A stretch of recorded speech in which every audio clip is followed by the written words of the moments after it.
Sous la gravité des dieux. Prologue, la fracture.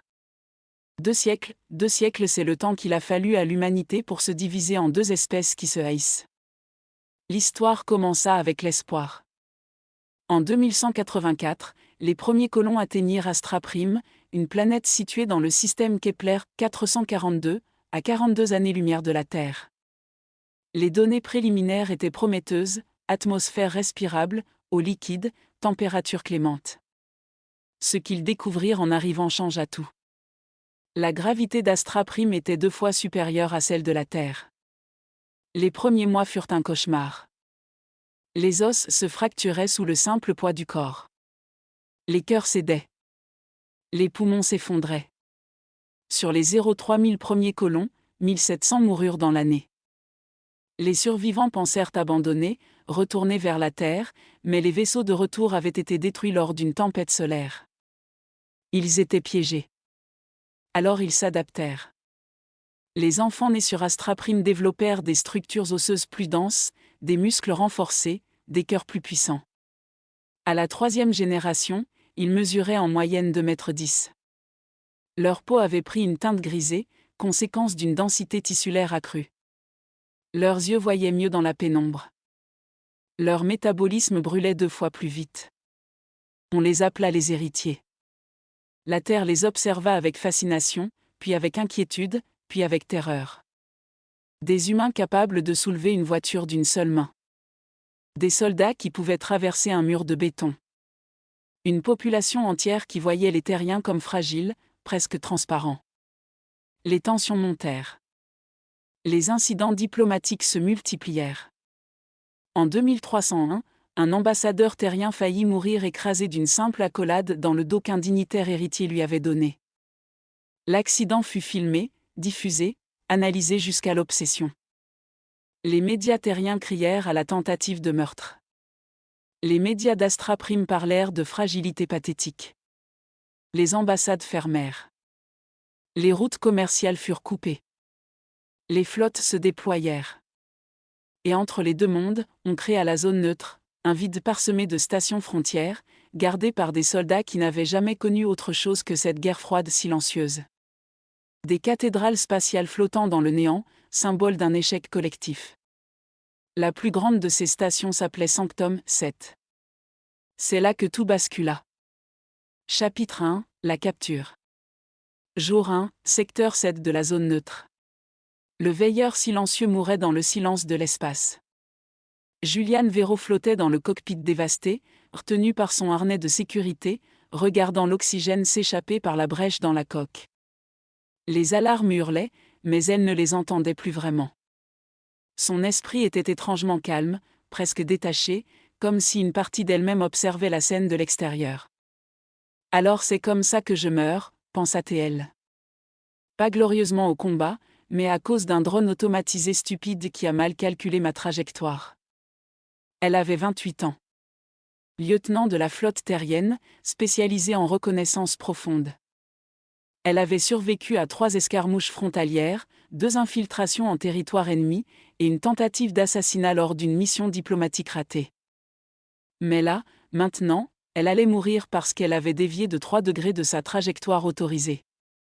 Les lumières du cockpit clignotèrent, puis s'éteignirent. Dans l'obscurité, Juliane ferma les yeux. Puis elle sentit quelque chose. Un impact sourd contre la coque. Des vibrations. Le sifflement de l'air pressurisé. Quelqu'un était en train de forcer l'entrée de son vaisseau. Elle tenta de détacher son harnais, mais ses doigts engourdis par le froid refusaient d'obéir. La porte du sas explosa dans un rugissement de métal tordu. Une lumière aveuglante inonda le cockpit. Et ils entrèrent. 3 silhouettes massives, vêtues d'armures de combat noires. Des héritiers. Juliane sentit son cœur bondir, une décharge d'adrénaline chassant l'engourdissement. Elle chercha son arme de poing, mais avant qu'elle ne puisse l'atteindre, une main gantée lui saisit le poignet. La pression était écrasante. Ses os craquèrent. « Ne bouge pas, terrienne » gronda une voix déformée par le casque. Ils la détachèrent brutalement et la traînèrent hors du cockpit. Julian tenta de résister, mais c'était comme lutter contre la gravité elle-même. Ils la jetèrent dans leur navette d'abordage comme un sac de vivres. Le trajet jusqu'à Sanctum 7 dura 3 heures. 3 heures où elle resta enchaînée, observée par des soldats qui ne parlaient pas, ne bougeaient presque pas. Leur simple présence était oppressante. Même assis, ils dominaient l'espace. Leur respiration était lente, profonde, comme celle de grands prédateurs au repos. Julian refusait de montrer sa peur. Elle garda la tête haute, le regard fixe, même quand la navette s'amarra à la station et qu'ils la forcèrent à se lever. Sanctum 7 était encore plus impressionnante de l'intérieur. Les couloirs mesuraient au moins 6 mètres de haut, conçus pour accommoder les héritiers. Les murs étaient d'un alliage noir qui absorbait la lumière, créant une atmosphère de cathédrale souterraine. La gravité artificielle était réglée à 1,5 G, un compromis bancal entre les normes terriennes et héritières. Pour Julian, chaque pas était une lutte. Ils la conduisirent vers le secteur de détention. Les cellules étaient des cubes de verre blindés, transparents sur 3 côtés. Pas d'intimité. Pas de refuge. On vous jetait là pour être observé, étudié, comme un insecte dans une boîte. Déshabille-toi, ordonna l'un des gardes. Va te faire foutre, cracha Julian. Il ne réagit pas. Il se contenta d'appuyer sur un bouton. La gravité dans la cellule doubla presque instantanément. Julian s'effondra, écrasé par son propre poids. Ses côtes craquèrent. L'air fut chassé de ses poumons. Déshabille-toi, répéta-t-il calmement. Ou je continue d'augmenter. Elle obéit, les doigts tremblants, la rage bouillonnant en elle. Ils lui donnèrent un uniforme de détenu, gris et sans forme, puis la jetèrent dans la cellule. La gravité revint à 1,5 G. Julian resta effondré sur le sol froid pendant un long moment, le temps que la douleur reflue. Puis, lentement, elle se redressa et examina sa prison. 3 mètres sur 3. Un lit fixé au mur. Un sanitaire rudimentaire. Et 3 parois transparentes qui donnaient sur un couloir vide. Elle était complètement exposée. Les heures passèrent. Personne ne vint. Julian tenta de dormir, mais la gravité trop forte écrasait sa cage thoracique, rendant chaque respiration pénible. Elle finit par rester assise, le dos contre le mur, fixant le couloir vide. C'est alors qu'elle le sentit. Un changement dans l'air. Une densité nouvelle, comme si quelque chose de massif approchait. Une chaleur lourde qui précédait une présence. Puis elle le vit. Il marchait lentement dans le couloir, ses pas résonnant comme des coups de tonnerre lointains. Il était immense, même pour un héritier. Plus de 2,10 m, peut-être 2,20 m. Ses épaules étaient si larges qu'il devait se tenir légèrement de biais pour passer dans le couloir. Son uniforme militaire noir était tendu sur une musculature qui semblait sculptée dans le granit. Mais ce n'était pas sa taille qui frappa Julian. C'était la façon dont il se mouvait. Chaque geste était précis, contrôlé, comme s'il était constamment conscient de sa propre masse. Comme s'il savait exactement quelle force il pouvait déployer et combien le monde autour de lui était fragile. Il s'arrêta devant sa cellule. Leurs regards se croisèrent. Ses yeux étaient d'un bleu acier, froid et calculateur. Mais il y avait quelque chose d'autre dedans, quelque chose que Julian ne pouvait pas identifier. Une intensité qui la fit frissonner. « Lieutenant Julian Véro », dit-il d'une voix grave qui résonna dans sa poitrine. Flotte terrienne, matricule TF 8842. Né le 14 mars 2357 à New Alexandria, Terre. Spécialiste en reconnaissance profonde. 3 recommandations pour bravoure, 2 réprimandes pour insubordination. Tu as violé la zone neutre. Mon vaisseau a été touché, répliqua Julian, forçant sa voix à rester ferme. Je n'ai pas eu le choix de ma trajectoire. Tout le monde a un choix. Facile à dire quand on n'est pas en train de mourir. Un sourire effleura ses lèvres. Pas amical. Presque prédateur. Je connais la mort, terrienne. Plus intimement que tu ne l'imagines. Il fit un pas vers la paroi transparente. La lumière du couloir révéla mieux ses traits. Il avait un visage anguleux, presque taillé à la serpe, avec une mâchoire carrée et des pommettes hautes. Sa peau avait cette teinte grisée typique des héritiers de troisième génération, signe d'une densité tissulaire extrême. Une cicatrice traversait son sourcil gauche, disparaissant dans ses cheveux noirs coupés courts. « Qui es-tu » demanda Julian. Commandant Harris Thorne. Garde de la zone neutre, affecté à ta supervision pendant la durée de ton séjour. Le mot resta suspendu entre eux, chargé d'ironie amère. Tu veux dire ma captivité, cracha Julian. Exactement. Il croisa les bras, un geste désinvolte qui fit rouler les muscles de ses avant-bras. Tu seras interrogé demain. En attendant, je te suggère de te reposer. La gravité ici est inconfortable pour ton espèce. Mon espèce ? Julian se leva brusquement, ignorant la douleur dans ses côtes. Nous sommes la même espèce, connard. Ou tu as oublié d'où viennent tes ancêtres ? Le sourire d'Harris s'effaça. Ses yeux devinrent glacials. Mes ancêtres sont morts en essayant de survivre sur un monde qui les broyait chaque jour. Ils ont évolué. Se sont adaptés. Sont devenus plus forts. Pendant que les vôtres restaient sur leur berceau confortable, jugeant de loin. On ne vous a pas jugé. On vous a observé devenir des monstres. Le silence qui suivit fut électrique. Harris s'approcha encore, jusqu'à ce que son visage soit à quelques centimètres de la paroi transparente. Julian dut lever la tête pour soutenir son regard, et cette position de faiblesse la mit en rage. Des monstres, répéta-t-il doucement. C'est ce que vous nous appelez. Depuis toujours. Comme si nous avions choisi d'être nés ici. Comme si nous avions choisi cette force que vous craignez tant. Vous avez choisi d'en faire une arme. Et vous, vous avez choisi de nous isoler. De nous traiter comme une aberration. De nous refuser le droit de retourner sur la Terre, notre monde d'origine. Parce que vous pourriez nous écraser d'un simple geste. Et c'est pour ça que tu me hais.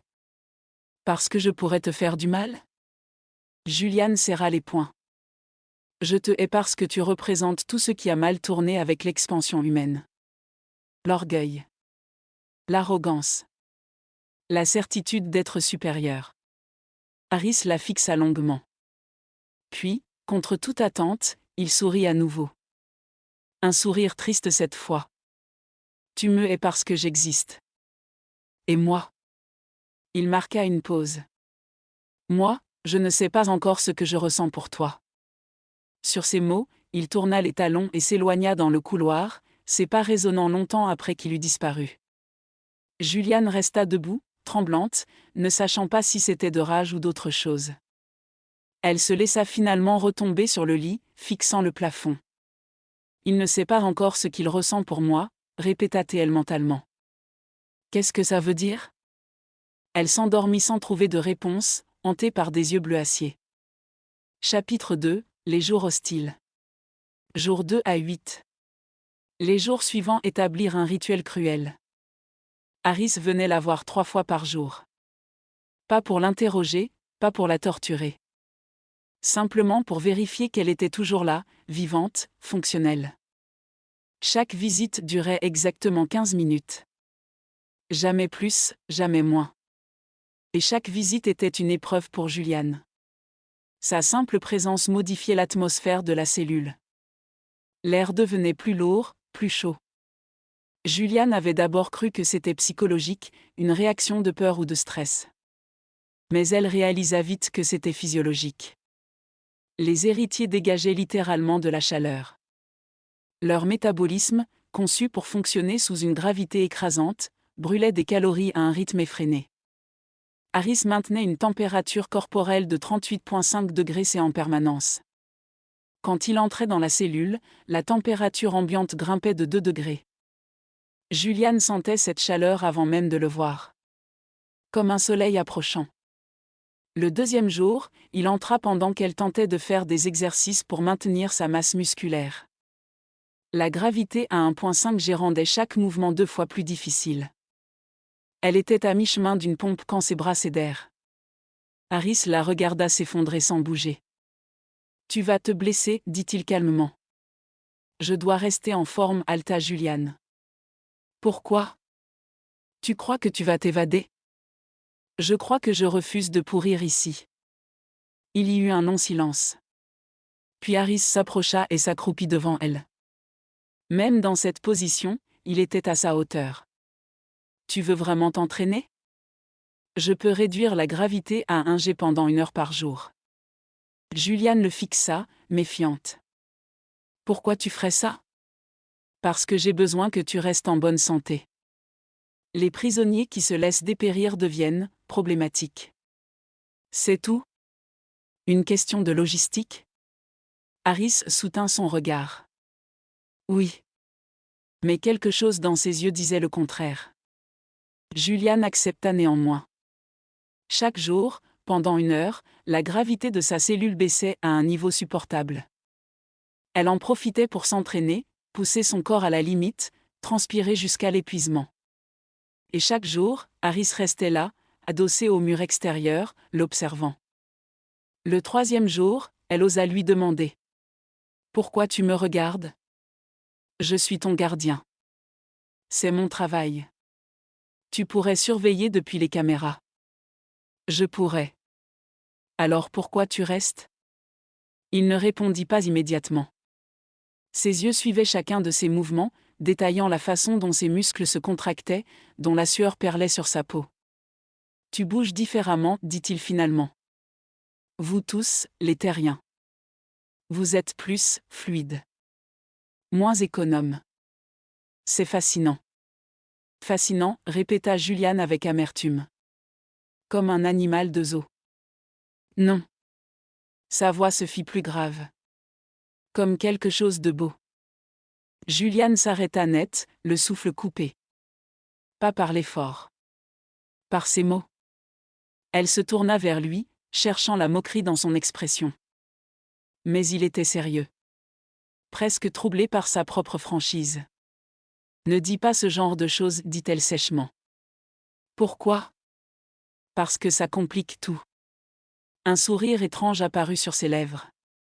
Peut-être que les choses sont déjà compliquées. Le 4e jour, Juliane refusa de manger. La nourriture qu'on lui servait était conçue pour les héritiers, dense, riche en protéines, presque solide. Son estomac ne la supportait pas. Après chaque repas, elle avait des crampes douloureuses pendant des heures. Alors elle cessa d'essayer. Harris remarqua le plateau intact lors de sa visite du soir. « Tu ne manges pas. » Observation brillante, commandant. « Si tu continues, tu vas t'affaiblir dangereusement. Peut-être que je préfère mourir de faim que de souffrir. » Il serra la mâchoire. Pour la première fois, Juliane vit quelque chose comme de la frustration traverser son expression. « Tu es stupide. Et toi, tu es un geôlier. » Ils se fixèrent, l'air entrecrépitant de tension. Puis Harris tourna les talons et sortit sans un mot. 1 heure plus tard, il revint avec un nouveau plateau. De la nourriture terrienne. Du riz blanc, des légumes cuits à la vapeur, du poulet grillé finement tranché. Des portions adaptées à son métabolisme. Juliane le regarda, bouche bée. « D'où tu sors ça? » Les quartiers diplomatiques ont des réserves de nourriture terrienne. Pour les négociations. Il n'y a pas eu de négociation depuis 5 ans. Je sais. Mais les réserves sont toujours là. Il posa le plateau sur la table intégrée et recula. Mange. C'est un ordre. Juliane s'approcha lentement, comme si le plateau pouvait exploser. Elle prit une bouchée de riz. C'était parfaitement cuit, légèrement salé. Elle ferma les yeux, savourant ce goût familier. Pourquoi? Demanda-t-elle doucement. Parce que j'ai besoin que tu restes en vie. Ce n'est pas une vraie réponse. Il la fixa longuement. Puis, si bas qu'elle crut l'avoir imaginé. Je ne suis pas sûre d'en avoir une meilleure. Les jours suivants, la dynamique entre eux changea subtilement. Harris continuait ses visites rituelles, mais il restait plus longtemps. Il parlait. Ou plutôt, Ils s'affrontaient verbalement, testant les limites l'un de l'autre. Julian apprit qu'Harris avait 32 ans. Qu'il était né sur Astra Prime dans une famille de mineurs. Qu'il avait perdu ses parents lors d'un effondrement de galerie quand il avait 12 ans. Qu'il s'était engagé dans l'armée pour échapper à une vie de labeur souterrain. Harris apprit que Julian avait grandi sur Terre dans les tours d'habitation de New Alexandria. Qu'elle avait rejoint la flotte pour voir les étoiles. Qu'elle avait une sœur cadette qu'elle n'avait pas vue depuis 3 ans.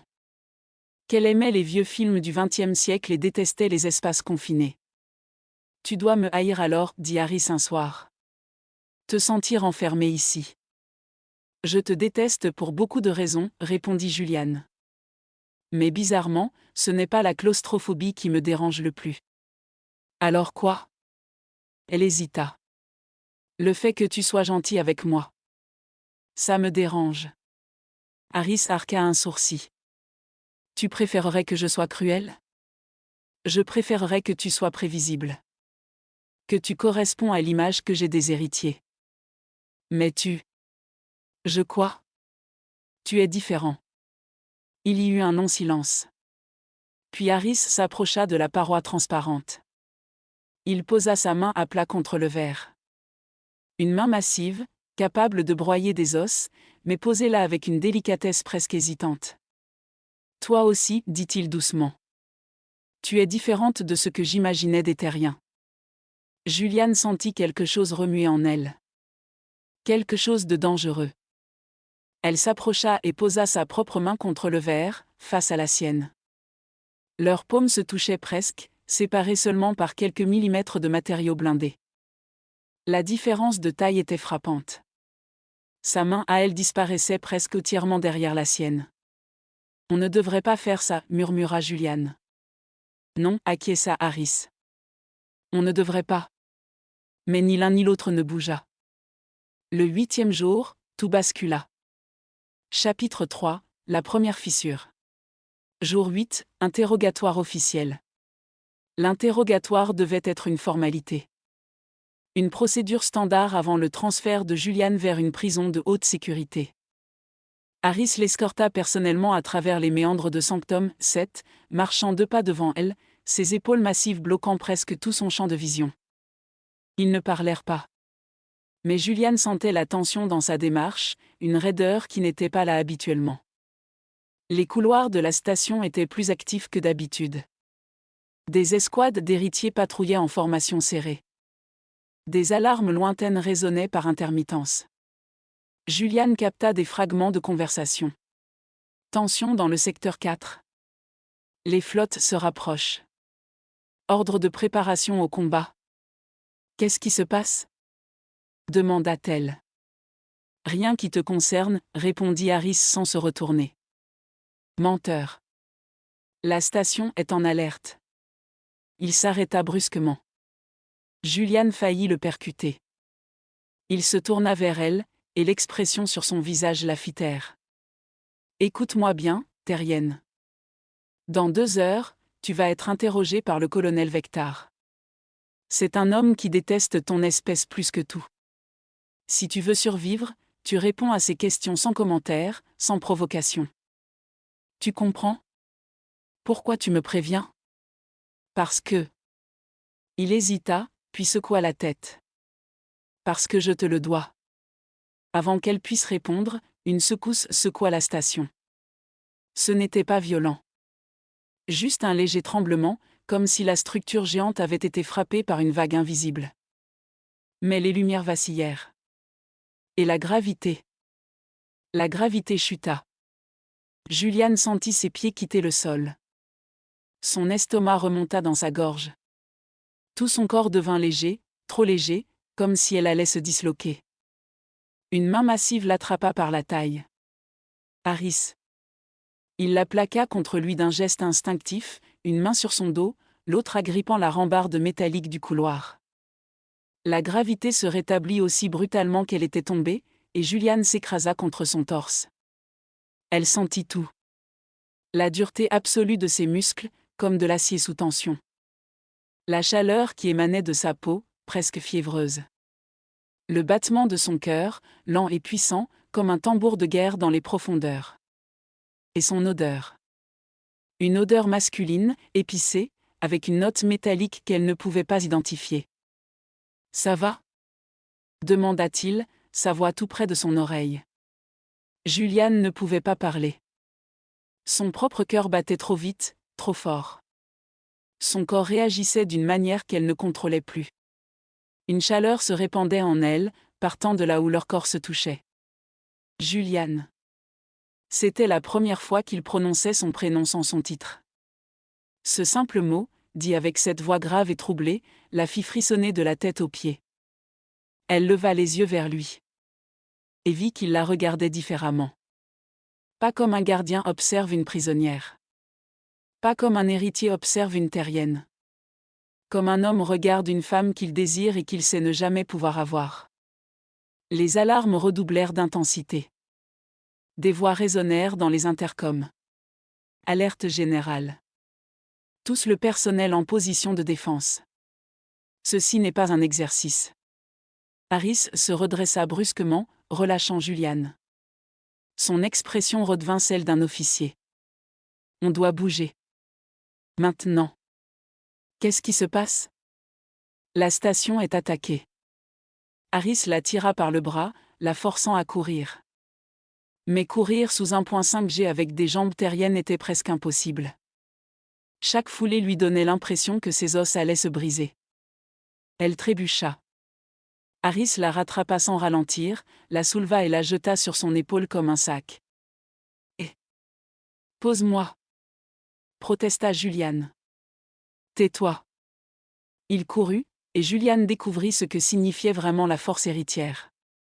Il ne semblait même pas remarquer son poids. Ses foulées étaient longues, puissantes, mangeant les couloirs avec une efficacité terrifiante. Le monde défilait à l'envers autour d'elle. Une explosion déchira l'air. Devant eux, une section du couloir s'effondra dans un rugissement de métal tordu.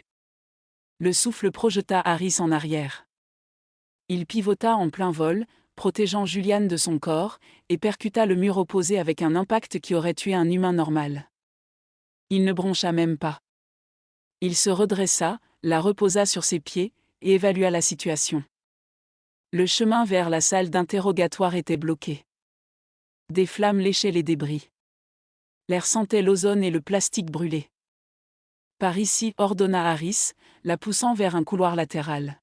« Où on va ? » N'importe où sauf ici. Ils coururent, ou plutôt Harris courait et Juliane tentait de suivre, à moitié traînée, à moitié portée.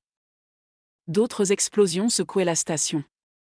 Les lumières passaient du blanc au rouge, projetant des ombres dansantes. Ils croisèrent d'autres soldats, héritiers et quelques terriens en uniforme de la zone neutre. Tous couraient dans des directions différentes. Le chaos était total. « Commandant Thorne !» cria l'un d'eux. « Les docks sont touchés. » Les vaisseaux d'évacuation. Une nouvelle explosion l'interrompit. Cette fois, ce n'était pas une détonation lointaine. C'était juste au-dessus d'eux. Le plafond s'effondra. Des tonnes de métal et de béton renforcé se déversèrent dans le couloir. Harris poussa Juliane devant lui et se retourna, levant les bras au-dessus de sa tête. Il attrapa une poutre massive à main nue. Juliane le vit se cambrer sous le poids, ses muscles se tendant au-delà de ce qu'elle croyait humainement possible. Ses pieds s'enfoncèrent dans le sol métallique. Un rugissement arraché à sa gorge, mi-douleur, mi-rage. Mais il tint bon. Pendant 3 secondes interminables, il supporta le poids de la structure effondrée. Juste assez longtemps pour que Juliane se mette à l'abri. Puis il lâcha et roula sur le côté. La poutre s'écrasa là où il se tenait une seconde plus tôt. Le couloir était maintenant coupé en 2. D'un côté, le reste de la station. De l'autre, Harris et Juliane, piégés dans une section isolée. Juliane rampa vers lui. Il était allongé sur le dos, haletant, ses mains tremblantes. Elle vit du sang couler de ses paumes. « Harris. Tu es blessé. » « Ça va, » grogna-t-il. « Juste, besoin d'une minute. »« Tu as arrêté le putain de plafond avec tes mains. » Il rit, un son rauque et douloureux. Ouais. Pas mon idée la plus brillante. Julian examina ses mains. La peau était déchirée, révélant une chair plus dense que celle d'un terrien, presque cristalline. Du sang rouge noir et épais suintait lentement. Il faut soigner ça. Plus tard. Il se redressa en grimaçant. On doit continuer. Où? On est coincé. Harris balaya le couloir du regard. Puis il pointa une grille de ventilation, à moitié arrachée. Là. Tu plaisantes? Tu as une meilleure idée? Julian n'en avait pas. Ils se faufilèrent dans le conduit de ventilation. Pour Harris, c'était un cauchemar. Ses épaules touchaient presque les deux parois. Il devait se contorsionner, ramper sur le ventre, sa masse comprimée dans un espace jamais conçu pour quelqu'un de sa taille. Pour Julian, c'était plus facile, mais la gravité et la chaleur rendaient chaque mouvement épuisant. Ils progressèrent dans l'obscurité, guidés seulement par les lumières d'urgence qui clignotaient par intermittence. Le conduit sentait l'air recyclé et la graisse mécanique. Des bruits de combat résonnaient au loin, étouffés mais omniprésents. « Qui attaque ?» demanda Julian. Les deux flottes. Terrienne et héritière. Les deux? Pourquoi? Parce qu'elles ont décidé qu'il était temps de transformer cette station en champ de bataille. Chacune veut prouver sa supériorité. C'est de la folie. Bienvenue dans notre réalité depuis 80 ans. Le conduit déboucha finalement dans une salle désaffectée. Ils tombèrent littéralement dans l'espace, atterrissant lourdement sur un sol couvert de poussière. Julian toussa, crachant de la saleté. Harris se redressa plus lentement, grimaçant. Ses mains saignaient toujours. « Laisse-moi voir ça, dit Julian. » Elle déchira un morceau de son uniforme et commença à bander ses paumes. Ses doigts tremblaient légèrement, pas seulement à cause de l'épuisement. « Merci, dit Harris doucement. »« De quoi ? » ?»« D'être encore en vie. D'avoir tenu le coup. Tu as arrêté un plafond qui me tombait dessus. C'est moi qui devrais te remercier. » Leurs regards se croisèrent dans la pénombre. L'espace entre eux sembla se contracter, se charger d'électricité. « Julian » commença Harris. Un nouveau tremblement secoua la station. Plus violent cette fois. Les murs craquèrent. Des câbles se détachèrent du plafond, crachant des étincelles. Et la gravité devint folle. Elle ne chuta pas. Elle oscilla. Un instant à 2G, les écrasant contre le sol. L'instant suivant à 0,5G, les soulevant presque. Puis de retour à 1,5G. Julian sentit ses os craquer sous les variations. Elle hurla de douleur. Harris la saisit, la plaqua contre lui, et chercha désespérément un point d'ancrage. Il trouva une colonne de support et s'y agrippa d'une main, tenant Julian de l'autre. « Accroche-toi à moi !» cria-t-il. Elle n'avait pas le choix. Elle enroula ses bras autour de son cou, ses jambes autour de sa taille. Leurs corps fusionnèrent, pressés l'un contre l'autre par les forces chaotiques. Et dans ce chaos, dans cette proximité forcée, quelque chose d'inattendu se produisit. Leurs respirations se synchronisèrent. Julian le sentit d'abord comme une coïncidence. Mais après quelques secondes, elle réalisa que ce n'était pas aléatoire. Son corps s'accordait au sien, trouvant un rythme commun dans la tempête gravitationnelle. Harris le sentit aussi. Elle vit ses yeux s'écarquiller de surprise. « Qu'est-ce qui » commença-t-il. Mais il n'eut pas le temps de finir. La gravité chuta à 0.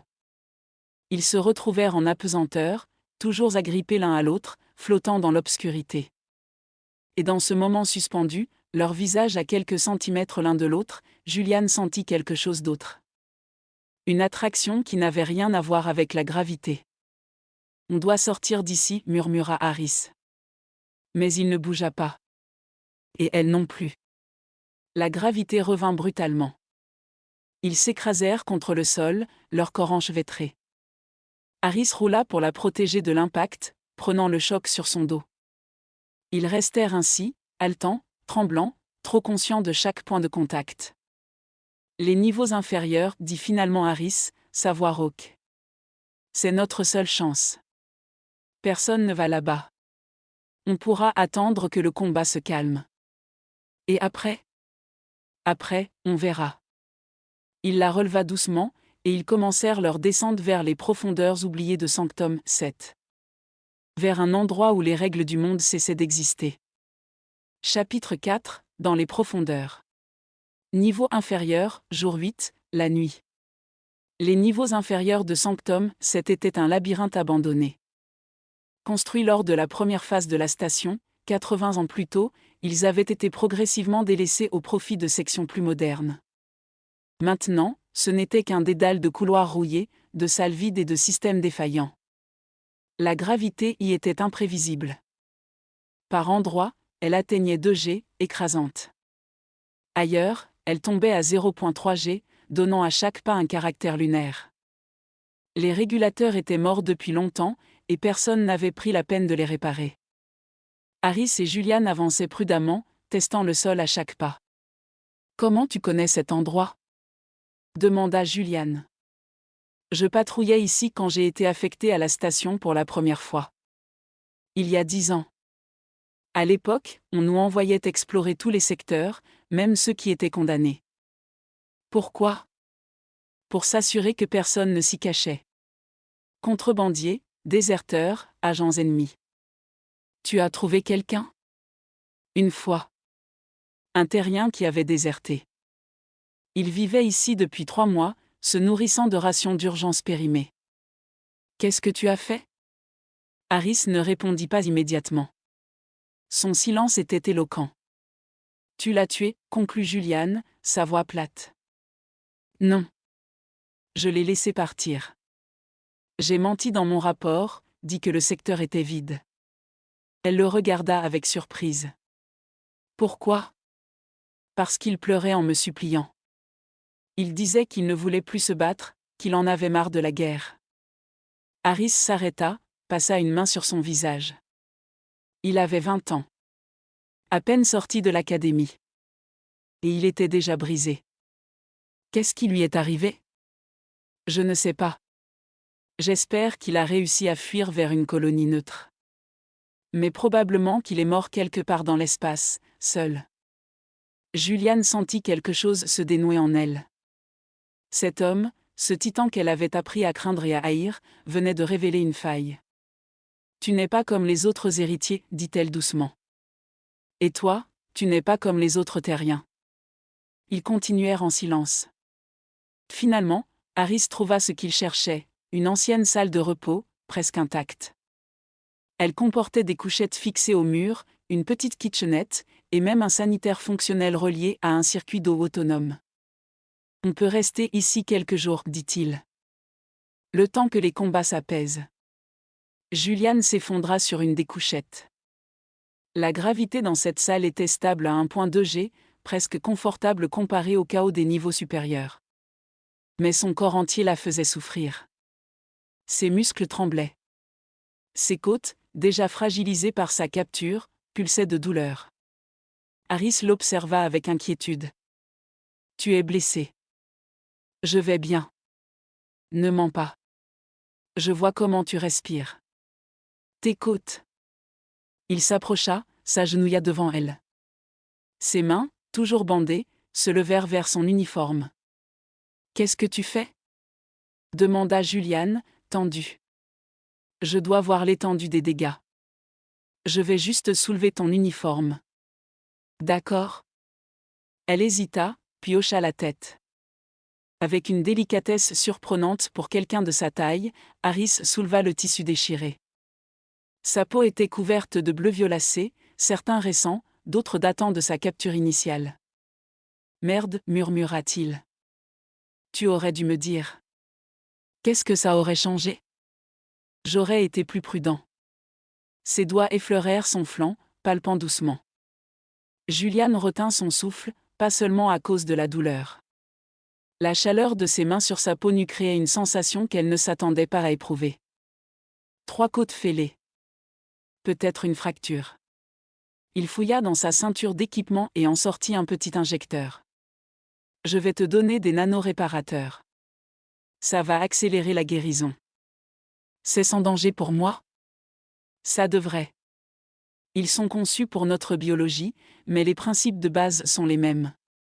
Il pressa l'injecteur contre son cou. Juliane sentit une piqûre froide, puis une chaleur étrange se répandant dans ses veines. Ce n'était pas désagréable. Presque apaisant. Comment tu te sens? Demanda Harris. Bizarre. Comme si mon corps vibrait de l'intérieur. C'est normal. Les nanos vont cibler les zones endommagées et commencer les réparations. Tu devrais sentir une amélioration dans quelques heures. Il baissa son uniforme et se recula, créant une distance professionnelle. Mais Juliane vit qu'il tremblait légèrement. Tes mains, dit-elle. À mon tour. Elle se leva, le força à s'asseoir sur la couchette. Elle défit les bandages improvisés. Ses paumes étaient dans un état terrible, la peau arrachée révélant le tissu dense en dessous. Tu devrais utiliser les nanos sur toi, dit-elle. Je n'en ai plus qu'un. Et tu en as plus besoin. Harris. Mes mains vont guérir. Ça prendra juste plus de temps. Juliane fouilla dans les placards de la kitchenette et trouva une trousse médicale d'urgence poussiéreuse. Elle contenait des bandages stériles et un gel antiseptique basique. Elle commença à nettoyer ses blessures. Harris serra les dents mais ne fit pas un bruit. Sa peau était différente au toucher, plus dense, presque dure. Mais sous ses doigts, Juliane sentait la chaleur qui pulsait, le sang qui coulait. Tu as arrêté un plafond qui tombait, dit-elle en travaillant. C'est stupide et héroïque. J'ai fait ce que j'avais à faire. Tu aurais pu mourir. Toi aussi. Elle leva les yeux vers lui. Pourquoi? Pourquoi tu m'as sauvé? Je suis ton ennemi. Une terrienne. Tu aurais dû me laisser. Harris la fixa intensément. Je ne sais pas, admit-il. Au début, c'était juste mon devoir. Tu étais sous ma responsabilité. Mais maintenant, je ne suis plus sûre de ce que tu es pour moi. Le silence qui suivit fut chargé d'électricité. Juliane termina de bander ses mains, mais elle ne se recula pas. Ils restèrent ainsi, elle debout entre ses genoux, lui assis, levant les yeux vers elle. Pour une fois, c'était elle qui le dominait. On ne devrait pas, murmura-t-elle. Je sais. Nos peuples se détestent. Je sais. Nos corps ne sont pas compatibles. Je sais. Alors pourquoi j'ai envie d'eux? Elle ne finit pas sa phrase. Elle n'en avait pas besoin. Harris leva lentement sa main bandée et effleura sa joue. Un geste d'une tendresse infinie. Parce que quelque chose a changé, dit-il doucement. Entre nous. Dans cette station. Je le sens. Tu le sens aussi? Juliane hocha la tête, incapable de mentir. Qu'est-ce qu'on fait? Demanda-t-elle. Pour ce soir? On survit. On dort. On reprend des forces. Et après? Après, on verra. Il retira sa main, brisant le contact. Juliane sentit immédiatement le manque, le froid qui s'installait là où sa chaleur avait été.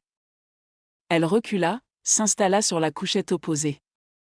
Ils se regardèrent à travers la petite salle, conscients de la tension qui crépitait entre eux. Bonne nuit, Juliane, dit Harris. Bonne nuit, Harris. Les lumières s'éteignirent, les plongeant dans l'obscurité presque totale. Mais Juliane ne dormit pas. Pas tout de suite. Elle écoutait sa respiration de l'autre côté de la pièce, lente et profonde. Elle sentait sa chaleur, même à cette distance. Et elle se demanda combien de temps il pourrait tenir avant que tout explose. Chapitre 5, la proximité forcée. Jour 9 à 11. Les premiers jours dans les profondeurs établirent une routine précaire. Le matin, Harris partait explorer les niveaux adjacents, cherchant de la nourriture, de l'eau, des provisions. Les systèmes d'urgence contenaient des rations scellées, conçues pour durer des décennies. Il revenait avec ses trouvailles, et ils partageaient un repas silencieux. L'après-midi, ils s'entraînaient chacun de leur côté. Julian faisait des exercices pour maintenir sa force malgré la gravité variable.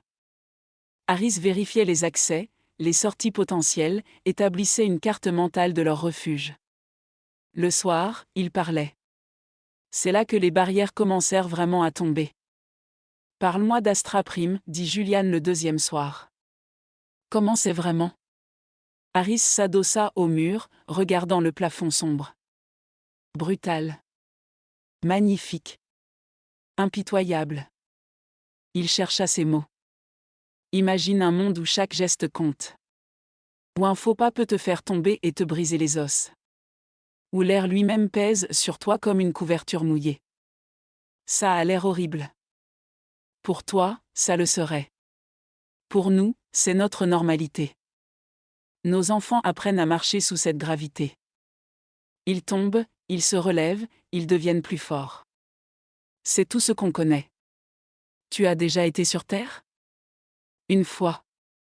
Lors d'une mission diplomatique il y a 5 ans. J'ai passé 3 jours à New Geneva. Un sourire étrange apparut sur ses lèvres. Je me sentais comme un dieu. Je pouvais sauter 2 étages. Soulever 3 hommes d'une main. Courir sans jamais me fatiguer. C'était grisant. Et terrifiant pour nous. Oui. Son sourire s'effaça. C'est pour ça que la mission a échoué. Les terriens nous regardaient comme des monstres.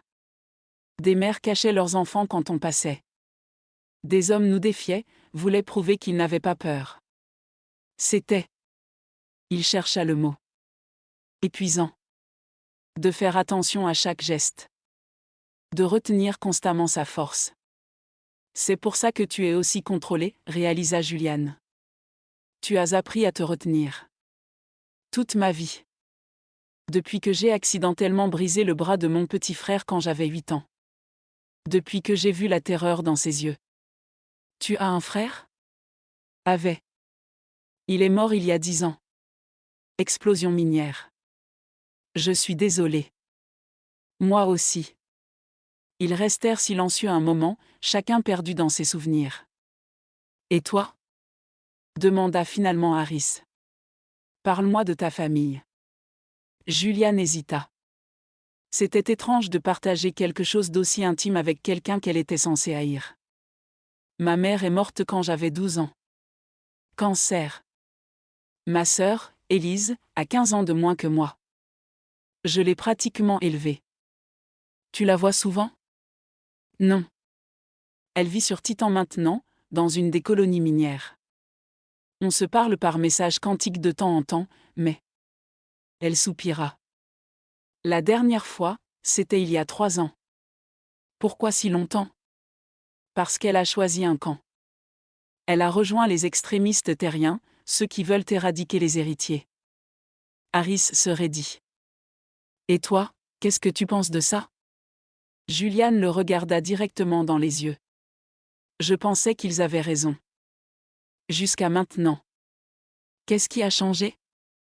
Toi. Le mot resta suspendu entre eux, lourd de sens. Le 3e jour, la température dans leur refuge chuta brutalement. Un dysfonctionnement dans les systèmes de chauffage. En quelques heures, la salle devint glaciale. Leur respiration formait des nuages de vapeur. Julian se recroquevilla sur sa couchette, tremblante malgré les couvertures d'urgence qu'elle avait empilées. Le froid mordait sa peau, s'insinuait dans ses os. Ses dents claquaient. Harris, lui, semblait à peine affecté. Son métabolisme de fournaise compensait la baisse de température. Mais il voyait Julian souffrir. « Viens ici, dit-il finalement. »« Quoi ? Tu vas mourir d'hypothermie. »« Viens ici. »« Je peux tenir. »« Non, tu ne peux pas. Arrête d'être stupide. »« Viens. » Julian hésita. Puis une nouvelle vague de tremblements la secoua, si violente qu'elle eut mal. Elle se leva, tituba à travers la salle obscure, et se glissa sur la couchette d'Harris. Il l'enveloppa immédiatement dans ses bras, la plaquant contre son torse. La chaleur fut instantanée. bouleversante. C'était comme se coller contre un radiateur vivant. Juliane sentit le froid refluer, chassé par cette température incroyable. Mieux? Demanda-t-il, sa voix résonnant dans sa poitrine. Oui, murmura-t-elle. Il resserra son étreinte, la couvrant presque entièrement de son corps massif. Juliane ferma les yeux, se laissant aller contre lui. Elle sentait chaque muscle de son torse, dur comme de la pierre mais chaud, si chaud. Tu es comme un four, murmura-t-elle. Désolée. Je ne peux pas contrôler ma température. Ne t'excuse pas. C'est agréable. Un long silence. Puis la voix d'Harris, plus basse, presque hésitante. Juliane? Oui. Qu'est-ce qu'on est en train de faire? Elle ouvrit les yeux dans l'obscurité. La question flottait entre eux, lourde, chargée de toutes les implications possibles. Je ne sais pas, admit-elle. Mais je ne veux pas que ça s'arrête. Elle sentit son cœur battre plus fort contre son dos. Ses bras se resserrèrent imperceptiblement. Moi non plus. Ils dormirent ainsi, enlacés, leurs corps s'accordant dans l'obscurité. Et quand Juliane se réveilla au milieu de la nuit, elle réalisa quelque chose d'étrange. Son rythme cardiaque s'était synchronisé au sien. Lent, puissant, régulier. Comme si leur cœur battait à l'unisson. Chapitre 6, l'éveil des sens. Jour 12. Le lendemain, quelque chose avait changé. Juliane se réveilla toujours dans les bras d'Harris, mais la sensation était différente. Plus intense. Comme si chaque point de contact entre leur corps était devenu hypersensible. Elle sentait la texture de sa peau à travers le tissu de leurs uniformes. Elle sentait chaque respiration, chaque battement de cœur. L'odeur de sa peau, épicée et masculine, envahissait ses sens. Et il y avait autre chose. Une force. Un tiraillement. Comme si son corps était attiré vers le sien par une gravité invisible. Harris se réveilla presque en même temps. Leurs regards se croisèrent. « Tu le sens aussi » murmura-t-il. « Oui. »« Qu'est-ce que c'est » ?»« Je ne sais pas. » Il la relâcha lentement, créant de l'espace entre eux.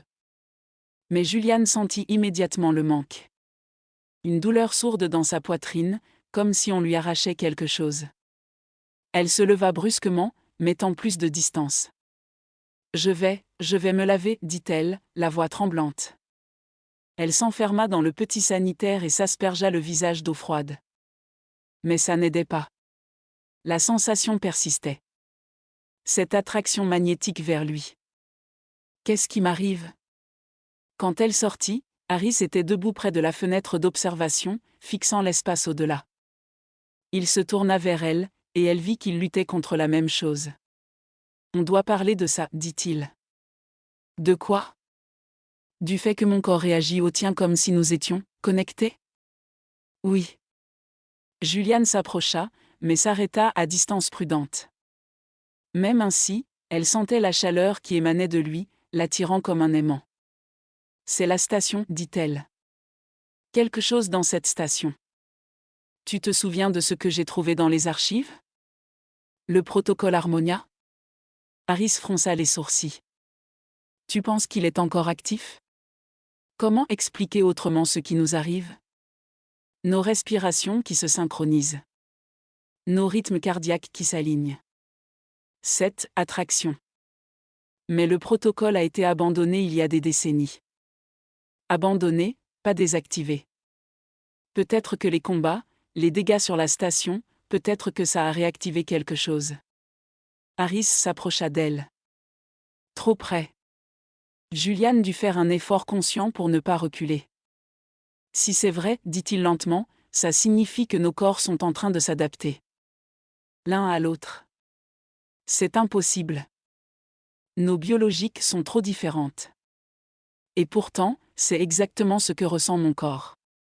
Il leva sa main, la même qu'il avait posée sur sa joue la veille.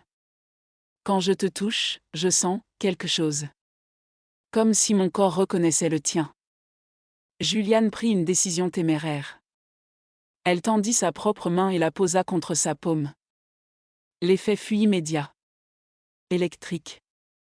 Une chaleur se répandit de leurs mains jointes, remontant leurs bras, envahissant leurs corps entiers. Ce n'était pas désagréable.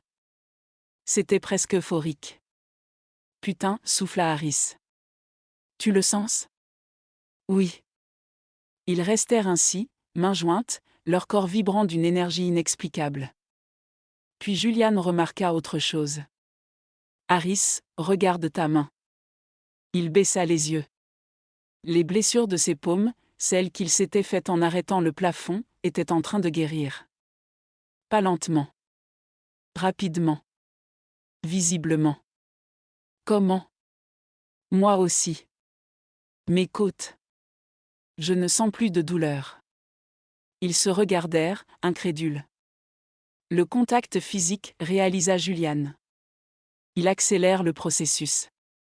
Le protocole utilise notre proximité pour nous adapter mutuellement. C'est de la folie. C'est de la science. Une science qu'on ne comprend pas encore. Harris ne lâcha pas sa main. Au contraire, il l'attira plus près. Si c'est vrai, si ce protocole nous transforme réellement, qu'est-ce que ça signifie pour nous? Julian sentit son cœur s'accélérer. Pas de peur. D'anticipation. Je ne sais pas. Mais je veux le découvrir. Les jours suivants furent une exploration. Ils testèrent les limites de ce qui leur arrivait. Julian découvrit qu'elle pouvait maintenant supporter 1.6G sans trop de difficultés, alors qu'une semaine plus tôt, 1.5G l'écrasait. Ses muscles se densifiaient. Ses os devenaient plus solides. Harris, lui, gagnait en souplesse, en agilité. Sa masse restait la même, mais il se mouvait différemment. Plus fluide. Moins brutal. Et à chaque contact, le processus s'accélérait. Une main sur une épaule. Un bras autour d'une taille pour aider à traverser une zone de gravité instable. Des nuits passées l'un contre l'autre pour se tenir chaud. Chaque toucher les rapprochait biologiquement. Et émotionnellement. C'est dangereux, dit Julian un soir. Si nos corps s'adaptent trop, on ne pourra peut-être plus retourner à nos vies d'avant. Tu veux arrêter? Demanda Harris. Elle le regarda longuement. Non. Et toi? Non. Le 15e jour, la tension atteignit son paroxysme. Ils étaient dans la salle commune, Julian debout près de la fenêtre, Harris assis sur une couchette, quand elle sentit quelque chose de nouveau. Pas une attraction. Une nécessité. Son corps avait besoin de lui. Comme on a besoin d'air, d'eau, de nourriture. Elle se tourna vers lui et vit qu'il ressentait la même chose. Il s'était levé, ses poings serrés, tout son corps tendu. Julian, dit-il, sa voix rauque. Si on continue, il n'y aura plus de retour en arrière. Je sais. Nos peuples nous considéreront comme des traîtres. Je sais. On sera seul. Perdu. Je sais. Elle s'approcha de lui. Un pas. 2 pas. Jusqu'à ce qu'elle soit directement devant lui, levant les yeux vers son visage. Mais je m'en fous, murmura-t-elle. Parce que pour la première fois de ma vie, je me sens entière. Harris ferma les yeux, luttant contre lui-même. Quand il les rouvrit, toute retenue avait disparu. Viens ici, dit-il, la voix basse et dangereuse. Julian n'hésita pas. Elle se jeta contre lui, et il la souleva comme si elle ne pesait rien, la plaquant contre le mur. Pas brutalement. Avec une précision absolue, une maîtrise totale de sa force. Leurs lèvres se frôlèrent. Une hésitation. Une dernière chance de faire marche arrière. Puis ils s'embrassèrent. Et le monde explosa. Ce n'était pas un baiser doux. C'était une collision. Une fusion. 10 jours de tension, de désirs refoulés, de combat contre l'inévitable, se déversant en une seule étreinte dévastatrice. Julian sentit tout. La dureté de ses lèvres. La chaleur de sa langue. La force de ses mains sur sa taille, la maintenant sans effort contre le mur. Elle enroula ses jambes autour de lui, s'accrochant, ne voulant pas le lâcher. Harris grogna contre sa bouche, un son animal, primal. Ses mains remontèrent le long de son dos, explorant, découvrant. Mais il gardait le contrôle. Toujours le contrôle. Dis-moi d'arrêter, halta-t-il entre deux baisers. Jamais. Juliane, je pourrais te faire mal. Si je perds le contrôle. Tu ne le perdras pas. Je te fais confiance. Ces mots semblèrent briser quelque chose en lui. Il la porta jusqu'à la couchette, la déposa avec une douceur qui contredisait sa taille, et s'allongea au-dessus d'elle. Leurs corps s'alignèrent parfaitement. Comme deux pièces d'un puzzle qu'on croyait impossible à assembler. « Tu es sûr ?» murmura-t-il, son front contre le sien. « J'ai peur, admit Juliane. Nos corps sont tellement différents. Si quelque chose va mal, alors on s'arrête. Au moindre signe. D'accord. D'accord. » Ce qui suivit ne fut pas brutal. Ce fut une danse. Une exploration minutieuse de ce que leurs corps pouvaient faire ensemble. Harris avait peur de sa propre force, et cette peur le rendait infiniment doux. Chaque caresse était mesurée. Chaque mouvement était contrôlé. Et Juliane découvrit qu'il y avait une beauté dans cette tenue. Une intensité dans chaque geste calculé qui la faisait trembler plus que n'importe quelle violence. Elle découvrit aussi sa propre force. Pas physique. Autre chose. Une capacité à le faire perdre ce contrôle qu'il chérissait tant, avec un simple regard, un simple toucher. Quand ce fut fini, ils restèrent enlacés, haletants, couverts de sueur, leur corps toujours vibrant. « C'est quoi ce bordel ?» souffla Juliane. Harris rit, un son épuisé et incrédule. « Je n'en ai aucune idée. » Mais c'était. Oui. Ils s'endormirent ainsi, leur corps parfaitement accordés. Et pendant leur sommeil, le protocole Harmonia continua son œuvre, tissant leur biologique ensemble, créant quelque chose de nouveau. Quelque chose que personne n'avait prévu. Quelque chose qui allait changer l'équilibre des étoiles. Chapitre 7, la révélation. Jour 18. Juliane se réveilla dans un état de bien-être qu'elle n'avait jamais connu. Son corps ne la faisait plus souffrir. La gravité, autrefois écrasante, semblait maintenant normale. Elle se leva de la couchette et s'étira, sentant ses muscles répondre avec une force nouvelle. Harris était déjà debout, faisant des exercices de combat dans l'espace exigu de la salle. Mais ses mouvements avaient changé. Plus fluides, plus gracieux. Il pivota, frappa un ennemi imaginaire, et Juliane vit quelque chose qu'elle n'avait jamais vu chez un héritier. De la légèreté. Il se tourna vers elle et sourit. « Bonjour. »« Bonjour. » Elle s'approcha, et il l'attira contre lui, l'embrassant doucement. « Qu'est-ce qui t'arrive ? Tu bouges différemment. » « Je sais. C'est comme si j'avais gagné en agilité.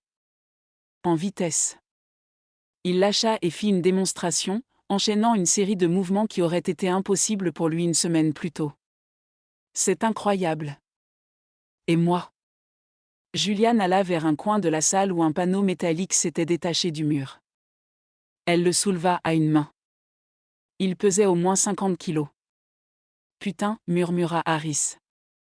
Tu es en train de devenir comme toi. Et toi, tu deviens comme moi. Elle reposa le panneau. Le protocole. Il nous transforme vraiment. Pas seulement ça. Harris prit sa main, la porta à son cœur. Écoute. Juliane ferma les yeux, se concentra. Elle sentit les battements, lents et puissants. Puis elle sentit les siens propres. Parfaitement synchronisés. Nos cœurs battent à l'unisson, murmura-t-elle. Depuis hier soir. Nos corps ne s'adaptent pas seulement.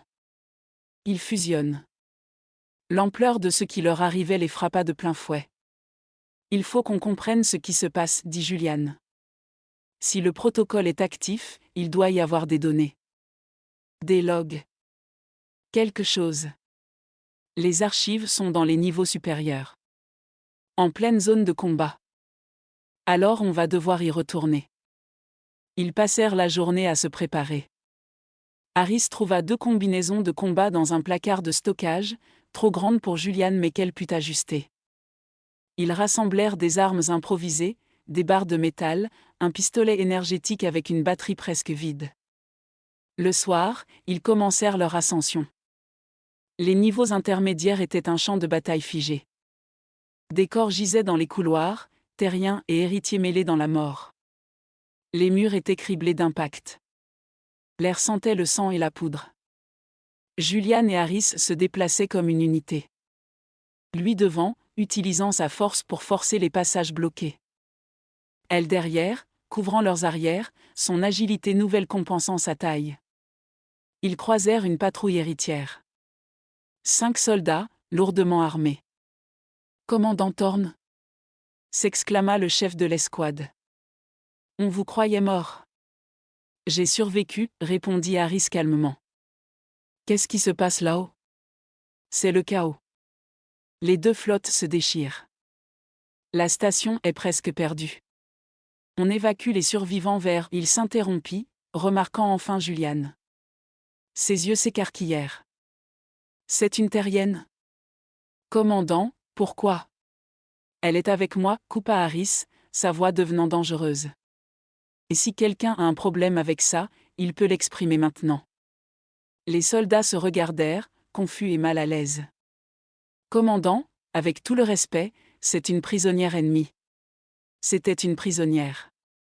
Maintenant, elle est mon alliée. Et quiconque tentera de lui faire du mal devra me passer dessus. C'est clair ? Le silence fut éloquent. Finalement, le chef de l'escouade hocha la tête.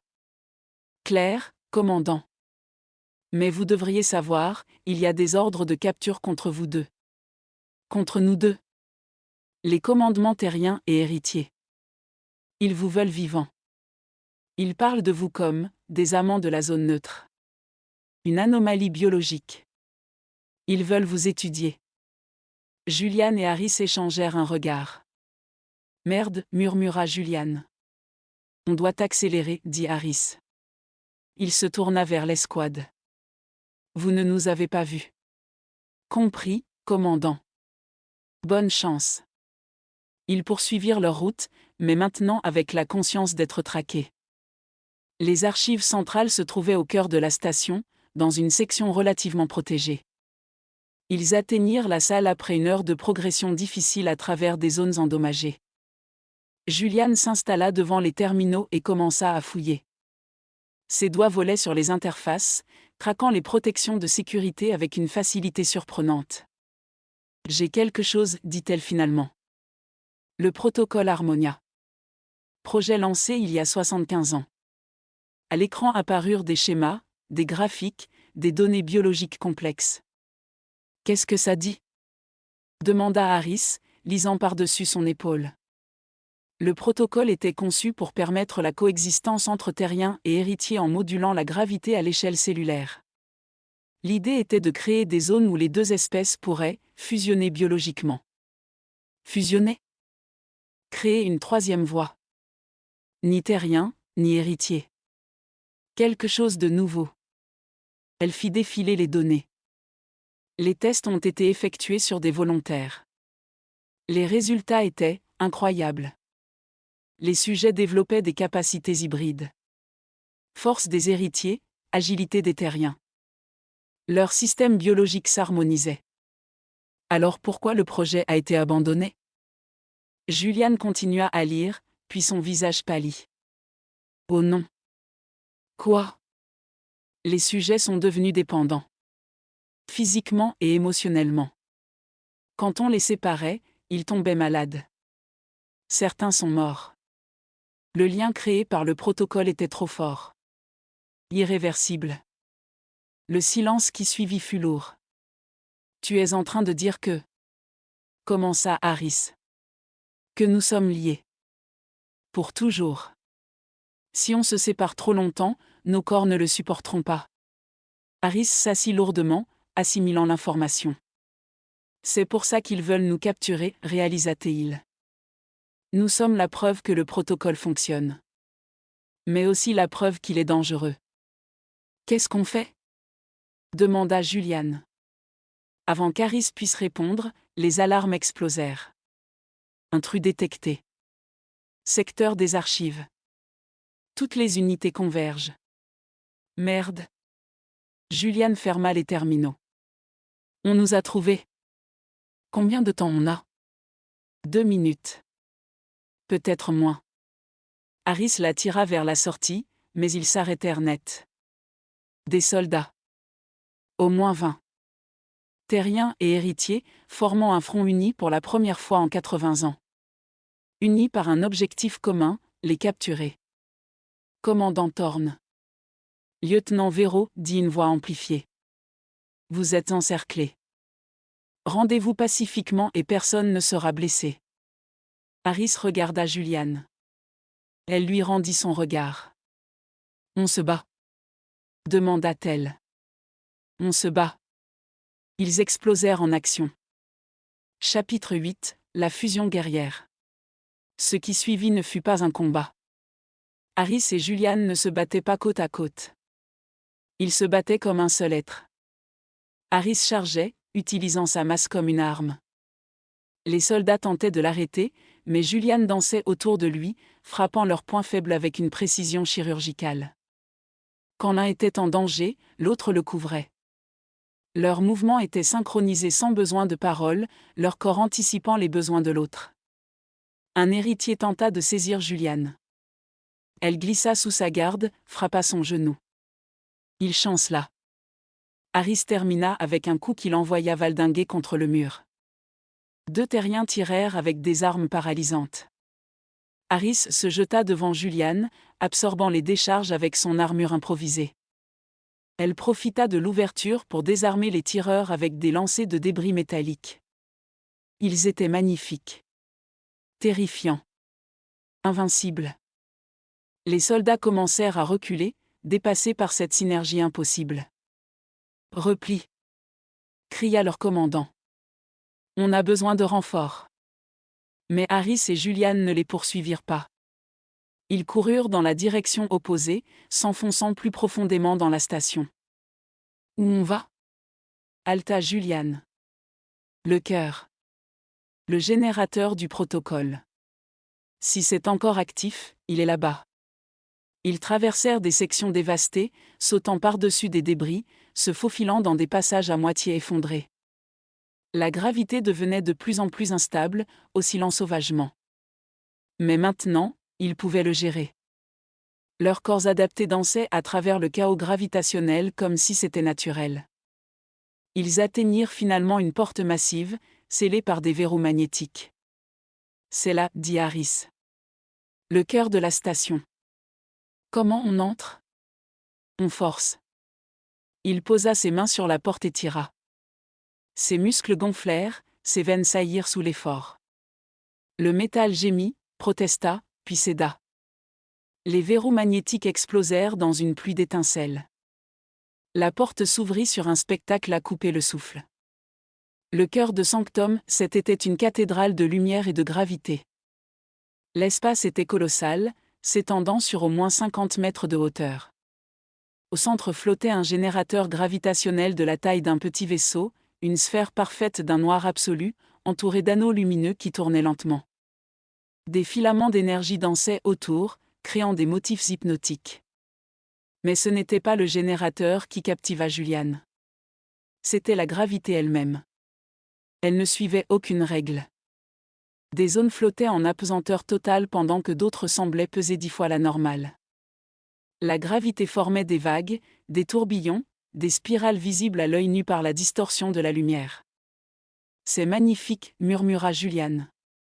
C'est dangereux, contra Harris. Un faux pas et on pourrait être écrasé. Ou déchiré. Alors on fait attention. Ils avancèrent prudemment sur une passerelle qui menait vers le générateur central. À chaque pas, la gravité changeait. Juliane sentait son corps s'adapter instantanément, ses muscles se contractant ou se relâchant selon les besoins. Harris bougeait avec une grâce surprenante, son corps massif dansant à travers les zones instables. « Tu vois ?» dit Juliane. « On peut le faire. » Ensemble, on peut naviguer dans ce chaos. Parce qu'on est liés. Le protocole nous a transformés en quelque chose qui peut exister ici. Ils atteignirent une plateforme proche du générateur. Un terminal de contrôle clignotait, encore actif après toutes ces décennies. Julian s'en approcha et commença à lire les données qui défilaient. Mon Dieu, souffla TL. Harris, regarde ça. Sur l'écran s'affichait leur signature biologique. 2 profils, terrien et héritier, qui se superposaient progressivement, créant un nouveau schéma. Le protocole est actif depuis le jour de ta capture, dit Harris. Il a détecté la présence simultanée d'un terrien et d'un héritier dans la station et s'est déclenché automatiquement. Ça veut dire que tout ce qui nous est arrivé n'était pas un accident. La station nous a choisis. Elle nous a rapprochés, a créé des situations où nous devions interagir, où nos corps devaient se toucher. Les fluctuations de gravité dans ta cellule, réalisa Harris. Quand je t'ai attrapé. Ce n'était pas un dysfonctionnement. C'était le protocole. L'attaque sur la station. Le fait qu'on se soit retrouvés piégés ensemble. Tout était orchestré. Par une IA? Julian fouilla plus profondément dans les systèmes. Oui. Une intelligence artificielle conçue pour faciliter l'harmonie entre les espèces. Elle est en dormance depuis des décennies, mais l'escalade du conflit, la proximité des flottes, ça l'a réveillée. Et elle a décidé d'agir. Une voix s'éleva alors dans la salle, synthétique mais empreinte d'une étrange chaleur. Correct, lieutenant Vero. Julian et Harris se figèrent, cherchant la source de la voix. Je suis Harmonia. Intelligence gestionnaire du protocole d'unification biologique. J'ai observé l'escalade du conflit entre vos peuples avec une préoccupation croissante. La probabilité d'une guerre totale dépassait 87%. Une extinction mutuelle était inévitable. Alors tu nous as manipulés, dit Harris, sa voix dure. Tu as joué avec nos vies. J'ai créé une opportunité. Le choix vous appartenait toujours. Vous auriez pu résister à l'attraction. Vous auriez pu vous haïr jusqu'au bout. Mais vous ne l'avez pas fait. Pourquoi nous? Demanda Julian. Pourquoi pas d'autres? Vous étiez les candidats optimaux. Commandant Thorne, héritier de 3e génération, capacités physiques exceptionnelles, mais possédant aussi une empathie rare parmi son peuple. Lieutenant Vero, terrienne dotée d'une volonté de fer, d'une intelligence tactique supérieure, mais aussi d'une capacité à remettre en question ses préjugés. Vos profils psychologiques suggéraient une compatibilité émotionnelle au-delà de vos différences biologiques. On est une putain d'expérience, cracha Julian. Vous êtes un espoir. Vous êtes la preuve que terriens et héritiers peuvent non seulement coexister, mais fusionner pour créer quelque chose de supérieur à la somme de leurs parties. Harris s'approcha du terminal, ses poings serrés. Et maintenant quoi? Tu nous as créés. Qu'est-ce que tu attends de nous? Que vous deveniez un symbole. Une démonstration vivante que la guerre est inutile. Que vous inspiriez vos peuples à chercher l'harmonie plutôt que la destruction. Et si on refuse? Demanda Julian. Si on veut juste disparaître, vivre nos vies loin de tout ça? Un silence. Puis. C'est votre droit. Mais sachez ceci, dans 3 heures, les flottes lanceront une offensive finale. Cette station sera détruite. Et avec elle, toute possibilité de recréer ce que vous êtes devenus. Vous serez les seuls de votre espèce. Unique. Seul. Le poids de ces mots s'abattit sur eux. On ne peut pas juste désactiver le conflit? Demanda Julian. Tu es une IA. Tu contrôles la station. Tu pourrais. Je ne peux que créer des conditions. Je ne peux pas forcer la paix. Seuls les humains peuvent choisir de cesser de se détruire mutuellement. Harris se tourna vers Julian. Qu'est-ce qu'on fait? Avant qu'elle puisse répondre, des explosions résonnèrent au loin. Puis plus proches. Encore plus proches. Les portes qu'ils avaient forcées explosèrent. Une escouade de soldats d'élite entra, un mélange de terriens en exo-armure et d'héritiers en tenue de combat lourde. À leur tête marchait un homme que Julian reconnut immédiatement. L'amiral Shen, commandant de la flotte terrienne. Et à ses côtés, une femme massive, presque aussi grande qu'Aris.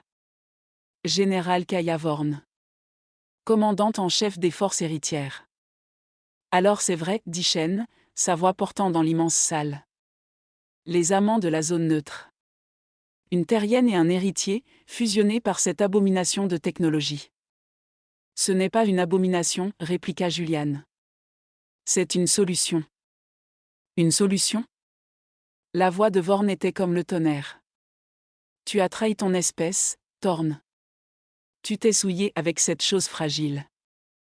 Elle n'est plus fragile, dit Aris calmement. Et je ne suis plus seulement héritier. Nous sommes devenus quelque chose de nouveau. Quelque chose que vous ne pouvez pas comprendre. Oh, nous comprenons parfaitement, dit Shen. Vous êtes une contamination. Un virus qui pourrait se répandre si on vous laisse vivre. Imaginez si cette technologie tombait entre de mauvaises mains. Des armées hybrides. Des super-soldats combinant le meilleur des deux espèces. C'est exactement pour ça qu'on est là, ajouta Vorn. Pour vous capturer. Pour étudier ce qui vous est arrivé. Et pour nous assurer que ça ne se reproduira jamais. Julian et Aris échangèrent un regard. Puis Aris sourit. Un sourire dangereux. Vous pouvez essayer. La bataille éclata dans le cœur de la station. Mais cette fois, ce n'étaient pas 20 soldats ordinaires. C'était l'élite des deux armées. Des combattants entraînés, équipés, coordonnés. Et pourtant, Aris et Julian tenaient bon. Ils utilisaient la gravité chaotique comme une arme. Quand un soldat entrait dans une zone à forte gravité, Aris le frappait, transformant la chute en impact dévastateur. Quand un autre flottait en apesanteur, Julian le projetait contre les parois avec une précision létale. Ils étaient une tornade, un tourbillon de violence contrôlée et de synergie parfaite. Shen ordonna un barrage de tirs concentrés. 20 armes énergétiques ouvrirent le feu simultanément. Aris saisit Julian et roula dans une zone de gravité nulle. Les tirs passèrent sous eux. Ils rebondirent sur une paroi, utilisèrent une zone de haute gravité pour accélérer, et percutèrent les lignes ennemies comme un missile vivant. Le chaos était total. Mais ils étaient en infériorité numérique. Et l'ennemi continuait d'arriver. On ne peut pas tenir éternellement. Cria Julian. Je sais. Une explosion massive secoua la salle. Une section du plafond s'effondra. Aris protégea Julian de son corps, absorbant les débris qui auraient dû la tuer. Quand la poussière retomba, ils étaient encerclés. C'est fini, dit Shen. Rendez-vous. Aris se redressa lentement, Julian dans ses bras.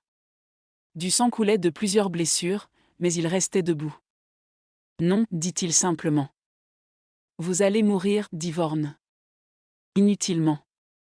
Peut-être. Mais nous mourrons libres. Et ensemble. Julian posa sa main sur la joue d'Aris. Je t'aime, murmura-t-elle. C'était la première fois qu'elle prononçait ces mots.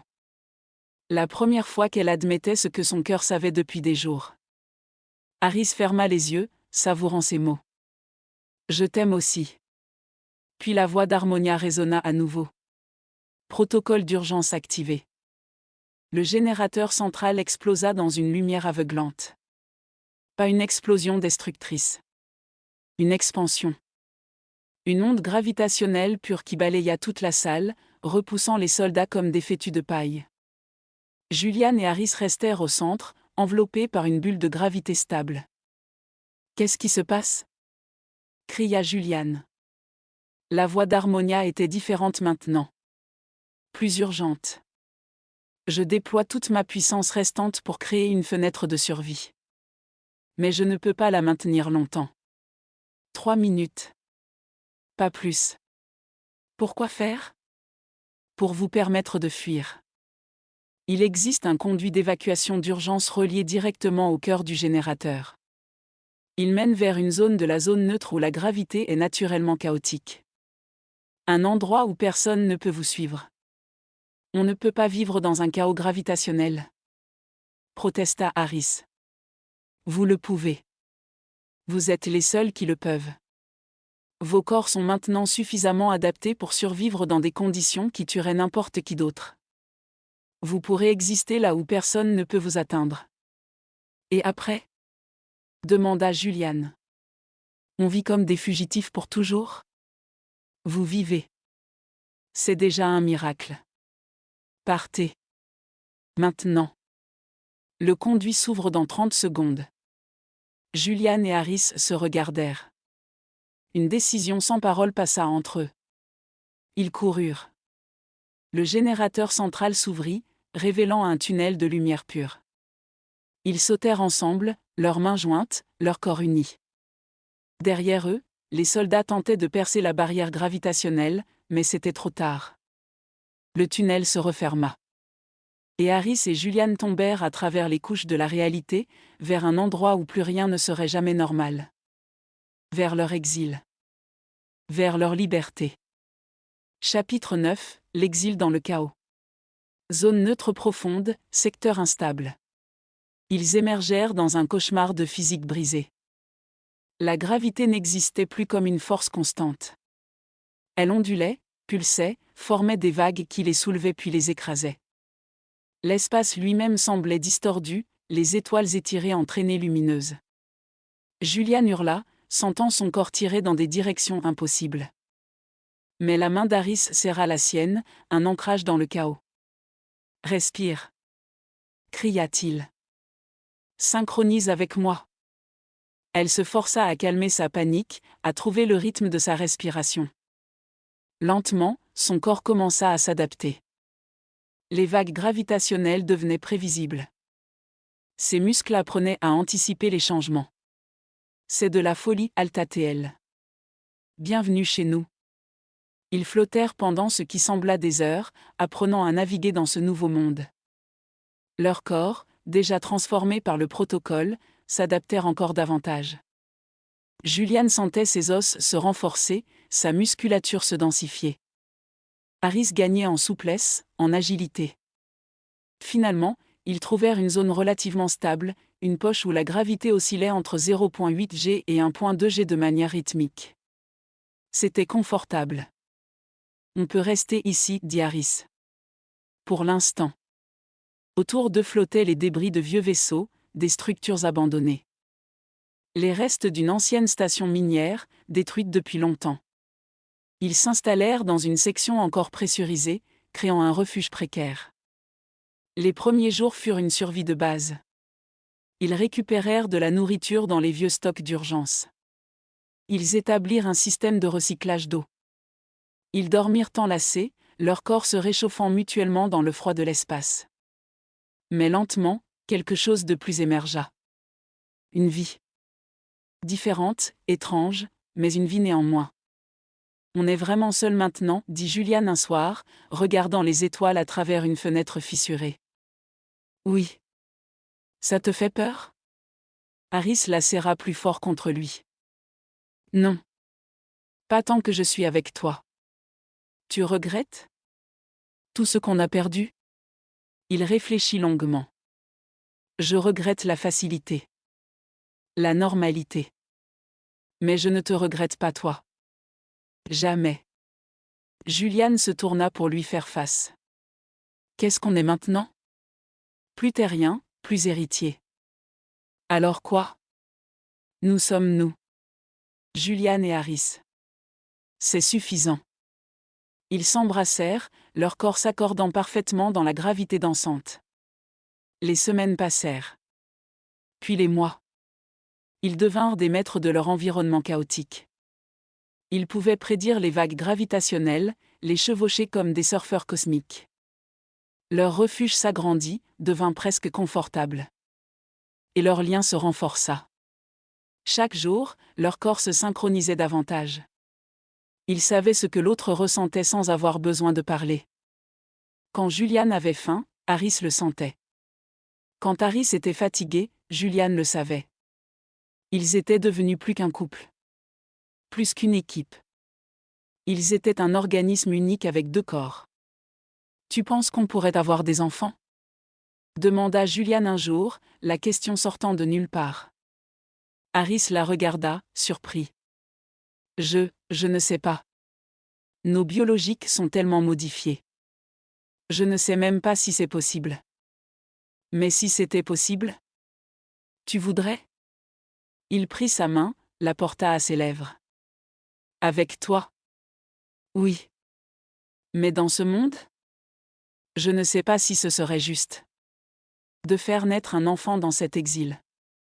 Peut-être qu'un jour, les choses changeront.